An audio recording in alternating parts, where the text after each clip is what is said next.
안녕하세요. 철박통 인문학 크리에이터입니다. 그동안 삶과 죽음으로서의 교육 논문 발표문을 쓰느라고 영상을 찍지 못했습니다. 촬영하지 못했습니다. 그동안 모두하는 동안 곰둥이님께서 곰수님을 모셔오셨고, 또 곰수님의 옆에 아기 곰둥이님, 그리고 아주 조그마한 곰수님, 저 옆에 곰노래님, 우리 울라프님 이렇게 함께 책방에 참여해 주셨습니다. 삶과 죽음으로서 교육은 3월 28일 날 부산대학교에서 논문을 발표합니다. 어저께까지 마무리했고요. 쓰느라고 또 읽느라고 힘들었습니다. 그렇지만 결국은 마무리됐습니다. 달리기 달방하면 30분 동안 뛰면 뛸 수 있습니다. 그런 것처럼 제가 논문을 마무리할 때까지 최선을 다해 썼습니다. 이 결과가 어떨지는 모르겠지만 어쨌든 마무리를 했습니다. 근데 부산대학교에서 하는데 지금 대구 경북 쪽에서 코로나19 바이러스가 많이 이렇게 창궐 하고 있습니다. 빨리 안정되기를 진심으로 바라고요. 건강하길 바라고, 저희가 3월 28일까지는 전국이 코로나 바이러스에서 이렇게 벗어나지 않을까 예측해 봅니다. 그러기 되기를 진심으로 바라고요. 좀 경제적으로 어렵고 또 건강적으로도 굉장히 위축된 상태인데 모두 저부터서 힘내고 파이팅 하시길 바랍니다. 어린 왕자 책방 9 들어가겠습니다. 맛있게 낭독하겠습니다. 나는 9입니다. 27장으로 이루어진 어린 왕자입니다. 나는 어린 왕자가 철새들의 이동을 이용해서 빠져나왔으리라고 생각한다. 길을 떠나던 날 아침 그는 자기 별을 꼼꼼히 돌아보았다. 불을 뿜는 화산을 정성 들여 쑤셨다. 어린 왕자에게는 활화산이 2개 있었다. 그리고 이것은 아침 식사를 끓이는 데에 매우 편리했다. 그에게는 꺼진 화산 하나도 있었다. 그러나 그의 말마따나 어떻게 될지 알 수 없는 것이었지만 그래도 꺼진 화산을 쑤셔주었다. 화산들은 잘 쑤셔주기만 하면 폭발하지 않고 조용히 규칙적으로 불을 뿜는다. 화산의 폭발이란 굴뚝의 불과 같은 것이다. 물론 지구에 사는 우리는 너무도 작아서 우리의 화산을 쑤셔줄 수는 없다. 그렇기 때문에 화산으로 해서 큰 해를 당하는 것이다. 어린 왕자는 좀 쓸쓸한 마음으로 나머지 바오밥 나무 싹도 뽑아주었다. 다시는 돌아오게 되지 못하리라 생각했던 것이다. 그러나 늘 해오던 이런 일이 그날 아침에는 유난스럽게 그립게 생각되었다. 그리고 꽃에 마지막으로 물을 주고 꽃가를 씌워 잘 보호하려고 했을 때에 그는 울음이 터져 나오려고 했다. 잘 있어. 그러나 꽃은 대답이 없었다. 잘 있어. 화산을 이렇게 해줍니다. 꽃도 이렇게 꽃갈콘을 이렇게 씌워 주었네요. 이렇게.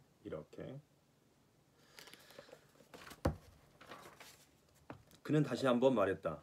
꽃은 기침을 했다. 그러나 이것은 감기 때문은 아니었다. 나는 바보였어. 용서해줘. 그리고 아무쪼록 행복하도록 해. 마침내 꽃은 이렇게 말했다. 어린 왕자는 꽃이 응석 부리지 않는 것이 이상스러웠다. 그는 꽃가를 손에 든 채 어쩔 줄 몰라 우두커니 서 있었다. 이렇게 조용하고 아늑한 것을 이해할 수가 없었다. 나는 내가 좋아. 꽃이 계속 이어서 말했다.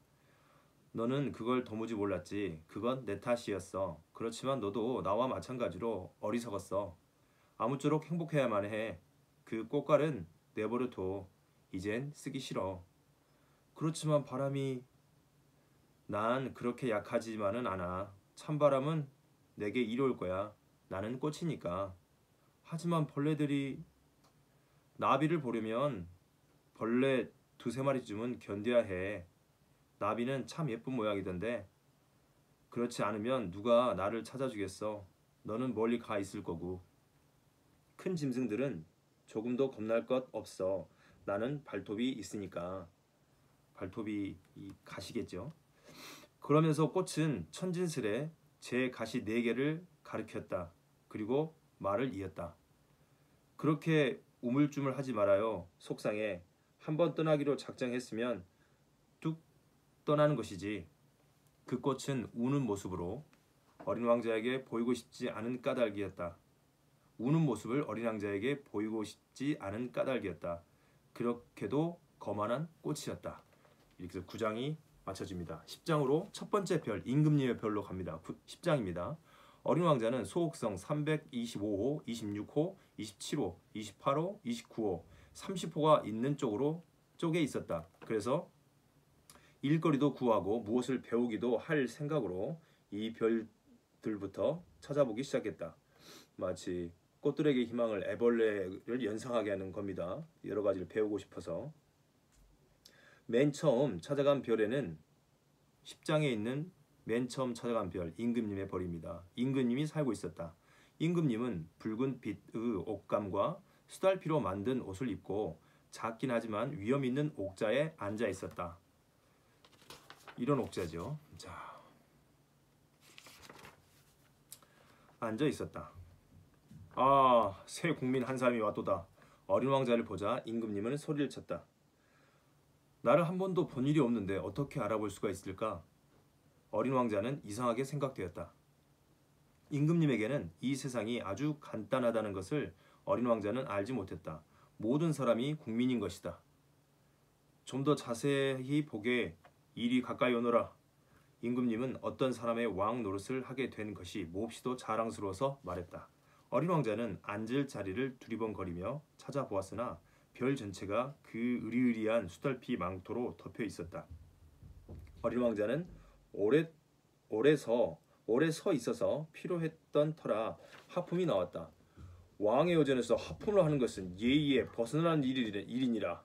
짐은 그러한 행위를 그만하라. 임금님이 엄하게 명령 내렸다. 하품을 안 할 수가 없습니다. 머나먼 여행을 했고요. 또 잠을 못 잤어요. 어린 왕자는 사뭇 당황해서 이렇게 대답했다. 그러면 하품하기를 명하노라. 짐은 몇 해째 하품하는 사람을 보지 못했노라. 짐에게는 하품하는 것이 신기한 것으로 보이노라. 자, 또 하품을 하라. 명명이로다. 그렇게 말씀하신 겁이 나서 하품을 더는 할 수가 없습니다. 어린 왕자는 얼굴을 붉히며 말했다. 그러면 짐은 명하노라. 하품을 하기도 하고. 임금님은 불쾌한 듯 재빨리 몇 마디 했다. 임금님은 무엇보다도 자기 권위가 존중되기를 원했다. 그는 불복종을 용납하지 않았다. 그는 전권을 가진 임금님이었다. 그러나 그는 마음이 매우 착하기도 했기 때문에 이치에 맞는 명령을 내렸다. 그는 이런 말을 자주 했다. 만약에 짐이 어떤 장군더러 물새로 변하라고 명하여 장군이 명령에 복종하지 않는다면 그것은 장군의 잘못이 아니라 짐의 잘못이로다. 앉아도 괜찮습니까? 어린 왕자는 조심조심 물었다.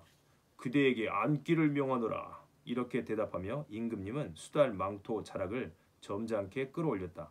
그러나 어린 왕자는 이상한 생각이 들었다. 이 작은 별에서 대체 이 임금님은 무엇을 다스릴 수 있을까? 전하, 한 말씀 여쭈어 볼 것이 있는데요. 짐은 그대에게 질문하기를 명하노라. 임금님은 깊이 말을 받았다. 전하께서는 무엇을 다스리십니까? 모든 것을 다스리노라. 아주 간단히 대답했다. 모든 것을요? 임금님은 손을 약간 들어 자기 별과 다른 별들과 떠돌이 별들을 가리켰다. 이것을 모두요? 어린 왕자가 물었다. 이 모든 것을. 임금님이 대답했다.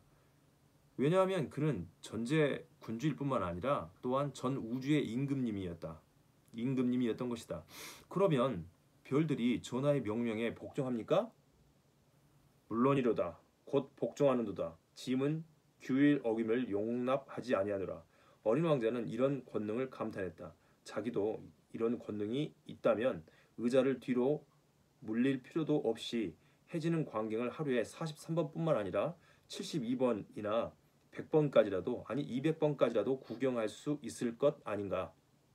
그리하여 제가 살다가 버리고 온 작은 별 생각에 약간 서글픈 마음이 들었기 때문에 용기를 내어 임금님에게 한 가지 청을 했다. 저는 해지는 구경을 하고 싶습니다. 저를 기쁘게 해주십시오. 해가 지기를 명명해 주십시오. 만약에 짐이 어떤 장군더러 나비처럼 이곳 저곳으로 날아다니거나 혹은 희곡을 쓰라거나 물새로 변하라고 명명하여 장군이 자기가 받은 명령을 이행하지 않는다면 장군과 짐 둘 중에 누구 잘못이겠는가? 전하 잘못일 것입니다. 어린 왕자는 당돌하게 대답했다. 옳도다. 각자에게 그들이 할 수 있는 것을 요구해야 하느니라. 권위는 우선 이치에 그 터전을 잡는 것이로다. 만약 내 백성에게 바다에 빠지라고 명령을 하면 그들은 반발을 일으킬 것이로다. 짐이 복종을 요구할 권리가 있음은 짐의 명령이 이치에 맞는 까닭이로다. 그러면 해가 지게 해 주십사고 한 것은요? 한 번 물어본 것은 잊어버리지 않는 어린 왕자는 이렇게 일깨웠다. 너는 해지는 것을 구경하리로다. 짐은 그것을 요구하노라. 그러나 짐의 다스리는 지식에 따라 조건이 갖추어지기를 기다리겠노라. 언제나 조건이 갖춰지겠습니까? 임금님은 우선 커다란 달력을 찾아보고 나서 대답했다. 그건 오늘 저녁 7시 40분 경일 것이로다. 짐의 명령이 얼마나 잘 이행되는지 그대는 볼 수 있으리로다. 어린 왕자는 하품을 했다. 그는 해지는 구경을 못하게 된 것이 섭섭했다. 그리고 차츰 따분해졌다. 저는 여기서 아무것도 할 일이 없으니 도로 떠나겠습니다. 새로운 국민을 한 사람 가지게 된 것이 몹시도 자랑스러웠던 임금님은 대답했다. 가지 마라. 가지 마. 짐은 그대를 대신으로 삼으리라. 무슨 대신이요?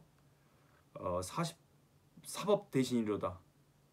그렇지만 판결을 받을 사람이 아무도 없는데요. 알 수 없는도다. 짐은 아직 나라를 순시한 일이 없노라. 짐은 매우 연로하고 수레를 타고 다닐 자리도 없고 그렇다고 걸어다니면 피곤해지노라. 그렇지만 저는 벌써 다 보았습니다.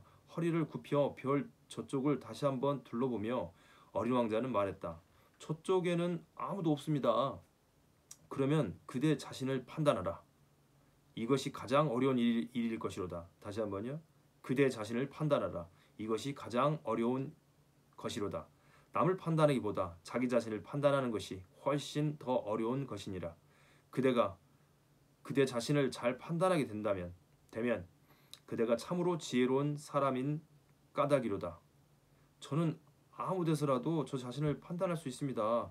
여기서 살 필요는 없습니다. 짐의 별 어딘가에 늙은 쥐 한 마리가 있는 듯 하도다. 밤에 그 쥐 다니는 소리가 들리는도다. 그대는 이 늙은 쥐를 판단할 수 있으리라. 그 쥐를 이따금씩 사형에 처하라. 그러면 그 생명이 그때 재판에 달려 있으리라.